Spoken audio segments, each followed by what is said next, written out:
नमस्कार दोस्तों, आज के अपने इस YouTube चैनल पर आपका अभिनंदन है, आपका स्वागत है। आइए हम चर्चा करते हैं सीधे ही अपने टॉपिक के ऊपर। समय को देखते हुए आज हमारा टॉपिक है श्यामपट्ट कौशल।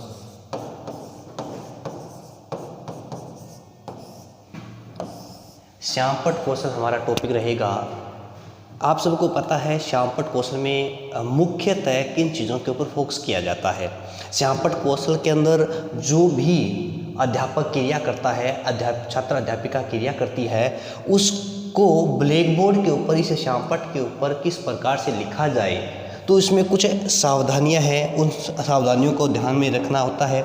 उसके साथ साथ में जो भी अध्यापक गण बच्चों को पढ़ाता है उसमें आने वाले मुख्य बिंदुओं को नोटिस करता है। तो इस श्यामपट्ट कौशल को कैसे बनाएं, इसके अंदर बच्चे बहुत ज़्यादा कंफ्यूज हो रहे हैं। तो उन सभी बच्चों के कंफ्यूज को दूर करने के लिए आपके सामने इस डिजिटल क्लास के अंदर श्यामपट्ट कौशल लेकर के आए हैं। तो मैं आपको बताना चाहूँगा सबसे पहले कि जब भी आप श्यामपट्ट कौशल शुरू करते हैं तो आपके पास में एक प्रकरण होगा, ठीक है ना। क्या होगा? एक प्रकरण होगा, यानी मुख्य बिंदु जो शिक्षण का बिंदु होगा, उसी के अकॉर्डिंग आप श्यामपट्ट कौशल का प्रयोग करेंगे। अब मान लो कि आपके पास में कोई भी प्रकरण दिया गया, उस प्रकरण से संबंधित आप विषय वस्तु को समझा रहे हैं। दूसरी बात क्या आएगी? जो भी आप लेखन कार्य कर रहे हैं, लेखन कार्य यानी आपका जो लेखन कार्य है वो कैसा होगा? सुंदर होना चाहिए। लेखन कार्य कैसा होना चाहिए? सुंदर। और कैसा होना चाहिए? स्पष्ट होना चाहिए। आपका लेखन कार्य सुंदर होना चाहिए, स्पष्ट होना चाहिए। कक्षा के अंदर अंतिम बेंच पर बैठने वाले विद्यार्थी को भी आपके ब्लैक बोर्ड पर लिखा गया शब्द स्पष्ट रूप से दिखना चाहिए। तो इस शब्दों का आकार, इसका मतलब मैं क्या कह सकता हूँ? इसका आकार बोल सकता हूँ, ठीक है ना। क्या बोला जा सकता है इसका? शब्दों का आकार। आकार भी कैसा होना चाहिए? सुंदर होना चाहिए। यहाँ देखो, ये डिजिटल क्लास है, इसके अंदर लिखने में थोड़ी सी अलग तरह की हैबिट होती है। तो यहाँ इस चीज़ को आप अदरवाइज ना लें कि आपने इतने सुंदर सुंदर नए नहीं लिखे, ले को बड़ा लिख दिया, है को छोटा लिख दिया। तो इस प्रकार की यहाँ नहीं, ब्लैक बोर्ड के ऊपर आपको प्रैक्टिस करनी पड़ेगी और उसके अकॉर्डिंग इनका आकार सही करना होगा। आई बात समझ में? नेक्स्ट में बात करते हैं, तीसरी बात करते हैं, जो भी आप लिख रहे हैं वो कैसा होना चाहिए? व्याकरण की दृष्टि से, व्याकरण की दृष्टि से कैसा होना चाहिए? शुद्ध होना चाहिए। उसमें अशुद्धता नहीं होनी चाहिए। शब्दों की मात्रा सही, शब्दों के ऊपर जो मात्रा लगाई जाएगी वो भी एकदम सही होनी चाहिए। शब्द शुद्ध होने चाहिए। गलत अगर आप लिखोगे तो बच्चे उसको गलत देखेंगे, गलत देखेंगे तो गलती बच्चे सीखेंगे। इसलिए इनका भी आपको ध्यान रखना होगा। उसके बाद में नेक्स्ट बात करता हूँ 4 नंबर पॉइंट की। जब भी आप ब्लैक बोर्ड के ऊपर लेखन कार्य करते हैं, जब भी आप ब्लैक बोर्ड पर लेखन कार्य करते हैं तो आप कभी भी इस प्रकार से खड़े होकर के लेखन कार्य नहीं करेंगे। ये तरीका आपका क्या रहेगा? गलत रहेगा। लेकिन आपका तरीका क्या होना चाहिए? इस प्रकार आप खड़े हो, आपका जो बायां पांव,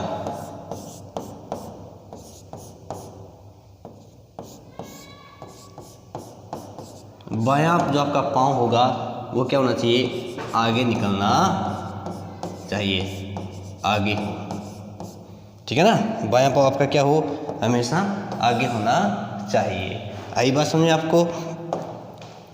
अब उसके बाद बात करते हैं 5 नंबर। जब भी आप लेखन कार्य कर रहे हैं, आप यानी मान लो राइट हैंड से, यानी दाएं हाथ से लिख रहे हैं, तो आपका जो लिखने का स्टाइल है, चौक पकड़ने का जो स्टाइल है, वो इस प्रकार से होना चाहिए। आपकी नज़रें इस प्रकार से चल रही है, आपकी नज़र इस प्रकार से होगी, आपका ये कंधा इस प्रकार से होना चाहिए। जो भी आप कार्य लिख रहे हैं इस प्रकार से आपकी नज़रें बार बार शब्दों के साथ साथ में बार बार आपकी क्लास के अंदर होनी चाहिए, ताकि कोई भी बच्चा अगर अनुशासनहीनता करता है कक्षा के अंदर तो आप उसके ऊपर नज़र भी रख सकते हैं। लिखते समय इन चीज़ों का आपको ध्यान रखना होगा। तो ये पाँव को आगे रखना, इस बात का आप नोटिस करो। शब्दों का आकार कैसा होगा, सही होना चाहिए, सही तरीके से उसको लिखा जाना चाहिए। और जो हमारा ब्लैक बोर्ड होता है उसके ऊपर मुख्य बिंदुओं को लिखा जाए। क्या होगी, मुख्य बिंदुओं को लिखें। देखो इस प्रकार से मैं लिख रहा हूँ, आपके सामने आ रहा होगा। मेरा एंगल देखिए 45 डिग्री कोण है, हाथ मेरा पूरा आगे तक जा रहा है, मैं इतना दूर खड़ा हूँ, फिर आगे लिखूँगा, आगे बढ़ूँगा, फिर मैं इसको लिख सकता हूँ इस प्रकार से। और उसके साथ में विशेष रूप से और बात जो ध्यान में रखने वाली होती है उसका देखा जाए तो अध्यापक के पास क्या नहीं होनी चाहिए,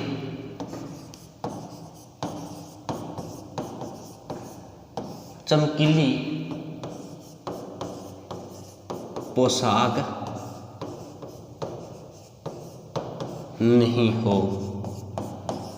अध्यापक के पास कैसी पोशाक नहीं होनी चाहिए, चमकीली पोशाक नहीं होनी चाहिए। जब अध्यापक चमकीले कपड़े पहनेगा, भड़काऊ कपड़े पहनेगा तो बच्चों का ध्यान ब्लैक बोर्ड की तरफ ना होकर के किस पे जाएगा, अध्यापक के या अध्यापिका के कपड़ों के ऊपर जाएगा, उनकी यूनिफॉर्म के ऊपर जाएगा। इसलिए अध्यापक और अध्यापिकाओं की यूनिफॉर्म हमेशा कैसी होनी चाहिए, शालीनता से भरी हुई होनी चाहिए। यानी इस प्रकार से चमकीली और अलग प्रकार की एक्टिविटी करने वाली नहीं होनी चाहिए, जैसे कि हम पार्टी वियर के अंदर पहन करके जाते हैं। तो सिंपल यूनिफॉर्म कक्षा अध्यापक और अध्यापिका की होनी चाहिए।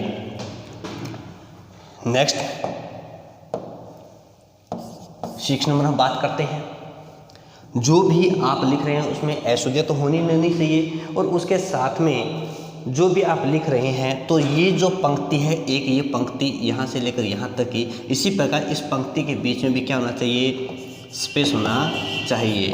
तो पंक्ति के मध्य क्या होना चाहिए, अंतराल। क्या होना चाहिए, पंक्ति मध्य क्या होना चाहिए, अंतराल होना चाहिए। ठीक है ना, अंतराल होना चाहिए इस प्रकार। ठीक है ना, थोड़ा इस शब्द को शुद्ध कर देते हैं।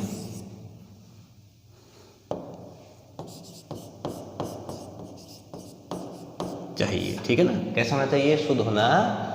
इसमें पंक्तियों के मध्य अंतराल है वो क्या होना चाहिए, सही होना चाहिए। सही अंतराल होगा तभी हम उस चीज़ को पढ़ पाएंगे। अगर आपने मिक्स करके लिख दिया है तो आप उसको प्रॉपर रूप से पढ़ नहीं पाओगे। तो इस चीज़ का आपको ध्यान रखना है। उसके बाद में क्या होना चाहिए, अनावश्यक बिंदुओं से बचना चाहिए।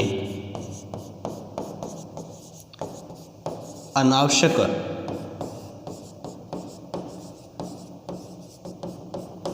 बिंदुओं से क्या करना चाहिए, बचना चाहिए। ठीक है, अनावश्यक की बातें आपको ब्लैक बोर्ड के ऊपर नहीं लिखनी है। अनावश्यक की बातें लिखो तो ब्लैक बोर्ड पूरा भर जाएगा। और ब्लैक बोर्ड में ऊपर और नीचे वहाँ तक लिखना चाहिए जहाँ तक बच्चे आराम से देख सकें। ठीक है ना, तो इस चीज़ का आपको ध्यान रखना है। ये मुख्य जो बातें हैं यही इनके घटक कहलाते हैं। ठीक है, अब हमारी बात आती है इसका लेसन प्लान बनाई कैसे, डायरी में इसको नोट कैसे किया जाए। तो उसके लिए मैं आपको बताना चाहूँगा डायरी के अंदर लेसन प्लान को कैसे बनाना है।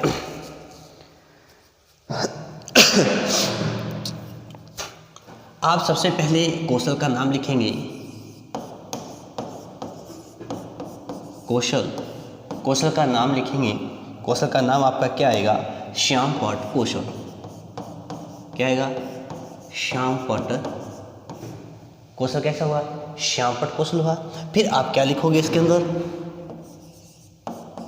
कक्षा लिखोगे, जिस कक्षा के अंदर आप पढ़ा रहे हैं। दिनांक लिखोगे, जो भी दिनांक होगी, मान लो दिनांक होगी 21/2/2022। फिर आप क्या लिखोगे, विषय। क्या लिखोगे, विषय लिखोगे। विषय मान लो आपके पास में है सामाजिक अध्ययन। ठीक है, आपने विषय लिखा। फिर आप क्या लिखोगे, कालांश, कि ये कार्य आप कौन से कालांश के अंदर कर रहे हैं, ये आपका कालांश हो गया, होगा ना। इसके बाद में आप क्या लिखोगे इधर, प्रकरण। तो प्यारे बच्चों, प्रकरण तक हम प्रस्तावना के अंदर प्रकरण तक हम पहुंच चुके थे। ठीक है ना। जो आप दैनिक पाठ्य योजना बनाते हैं उसके अंदर इन सभी कौशलों का प्रयोग किया जाता है। ठीक है, तो इसलिए आप इन चीज़ों को ध्यान में रखना होगा। प्रकरण आपका मान लिया हमने आपको पढ़ा रहे हैं, प्रकरण आप पढ़ा रहे हैं, हिंदी के अंदर कोई प्रकरण आता है और प्रकरण का मैं मानता हूँ कारक, मान लो ये कारक आप पढ़ा रहे हो। इसके साथ में एक चीज़ और भी कर सकते हो जो भी बहुत इंपॉर्टेंट होती है, श्यामपट्ट कौशल के अंदर आप कलर, रंगीन जो चौक है उनका प्रयोग करें। ठीक है ना, रंगीन चौकों का प्रयोग करें ताकि ब्लैक बोर्ड के ऊपर जो कार्य किया गया है, लेखन कार्य किया गया है, वो बच्चों को आकर्षित करे, बच्चों को समझने में भी आसानी रहे। का प्रकरण लिखा आपने कारक। उसके बाद में आप क्या लिखोगे, यहाँ पर मुख्य बिंदु अगर आपका कोई है, मुख्य बिंदु। उसके बाद में आप क्या लिखोगे, छात्र, अध्यापक या अध्यापिका क्रिया। उसके बाद में आप क्या लिखोगे, छात्र या छात्रा क्रिया। और उसके बाद में खाली जगह है तो आप घटक लिख सकते हैं, नहीं घटकों को एक साथ लिख सकते हैं। नीचे अवलोकन के अंदर या मूल्यांकन सूची के अंदर घटकों का नाम लिखे जाएंगे। ठीक है ना। तो इस प्रकार से आपने यहाँ तक लिखा, ये कार्य पूरा हुआ। आपने लिखना स्टार्ट किया। मान लो आपका कारक था, मुख्य बिंदु था आपका कारक। कारकों की आपने क्या बता दी, परिभाषा बता दी। ठीक है, आपके कारकों ने क्या बता दी, परिभाषा बता दी। यानी किसी भी जो शब्द होते हैं, किसी वाक्य के अंदर जो शब्द होते हैं, उन शब्दों की संबंधों का अध्ययन हमें कारक करवाते हैं कि इस शब्द का दूसरे शब्द के साथ में क्या संबंध है, उन संबंधों का अध्ययन क्या करवाएंगे, कारक करवाएंगे। तो आपने लिखा इसकी परिभाषा कारकों के अंदर, यानी शब्दों के संबंधों को, इसको शब्दों के संबंधों को जानने के लिए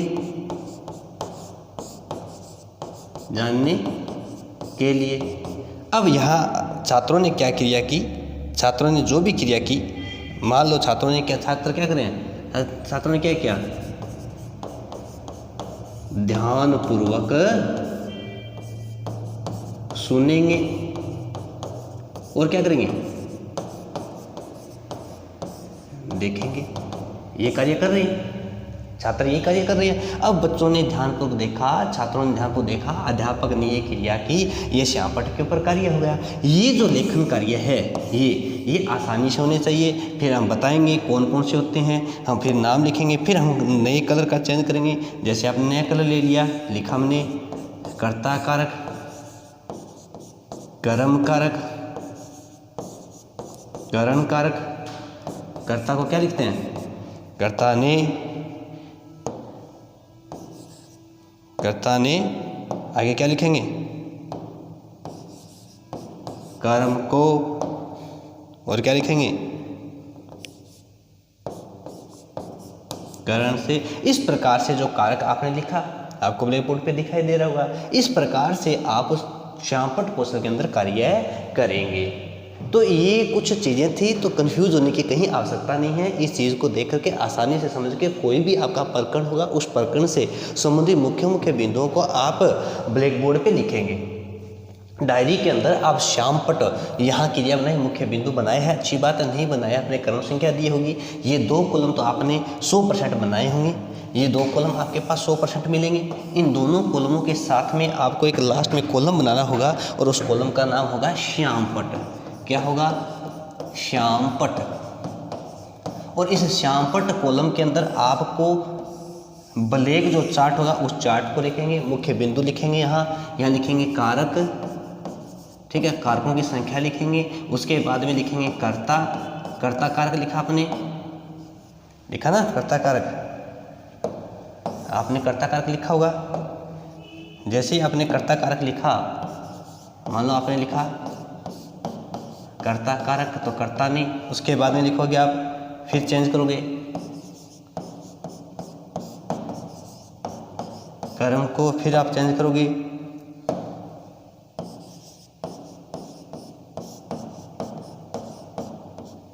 ठीक है। इस प्रकार आप उस ब्लैक बोर्ड के ऊपर मुख्य मुख्य बिंदु को लिखोगे, उस श्यामपट्ट के ऊपर लिखोगे। ये था हमारा श्यामपट्ट कौशल।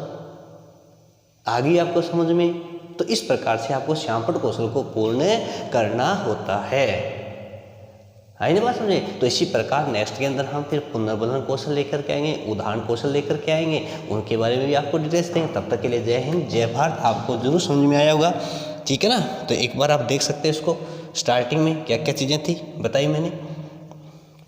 श्यामपट्ट कौशल में क्या करना, आपको प्रकरण दिया हुआ, उस प्रकरण से संबंधित आपके पास जो थीम होगी, जो विषय पढ़ा रहे हो उसके बारे में लिखोगे। लेखन कार्य हमारा सुंदर होना चाहिए, स्पष्ट होना चाहिए, शब्दों का आकार सही होना चाहिए। उसके बाद हमने बात की व्याकरण की दृष्टि से शब्द कैसे होने चाहिए, शुद्ध होने चाहिए। बायां पाँव आगे हो, जो छात्र अध्यापक और अध्यापिकाएं होती है उसका बायां पाँव यानी इस हैंड की ओर जो पाँव होगा उस पाँव को आगे रखना है। और ये हाथ है, इस हाथ से लिखने वाले ऐसे लिखेंगे, ऐसे खड़े होंगे, ठीक है ना? पीठ करके कभी भी बच्चों के सामने पीठ कर करके ब्लैक बोर्ड के ऊपर नहीं लिखेंगे, ब्लैक बोर्ड के ऊपर सीधा खड़ा होकर के नहीं लिखेंगे, क्योंकि हमें 45 डिग्री के कोण का अनुसरण करना है, ठीक है ना? मुख्य बिंदुओं को ही लिखेंगे, अनावश्यक की बातों को हमें नहीं लिखेंगे। उसके बाद में लिखा है जो छात्र अध्यापक और अध्यापिकाएं होंगी उनकी यूनिफॉर्म शांत होनी चाहिए, यानी अच्छी यूनिफॉर्म होनी चाहिए, चमकीली नहीं होनी चाहिए। अध्यापक की यूनिफॉर्म छात्र को प्रभावित करने वाली ऐसी नहीं हो जिससे छात्रों का ध्यान सिर्फ और सिर्फ छात्र अध्यापक और छात्र अध्यापिका के ऊपर ही इंगित रहे, जबकि उसकी यूनिफॉर्म शांत स्वभाव की होनी चाहिए जिससे बच्चों के ऊपर बैड इफेक्ट ना पड़े। पंक्तियों के मध्य जो एक पंक्ति लिखा फिर दूसरी पंक्ति लिखा, उनके बीच में एक अंतराल होना चाहिए। अगर आप मिक्स करके लिखोगे तो बच्चे उसको पढ़ नहीं पाएंगे।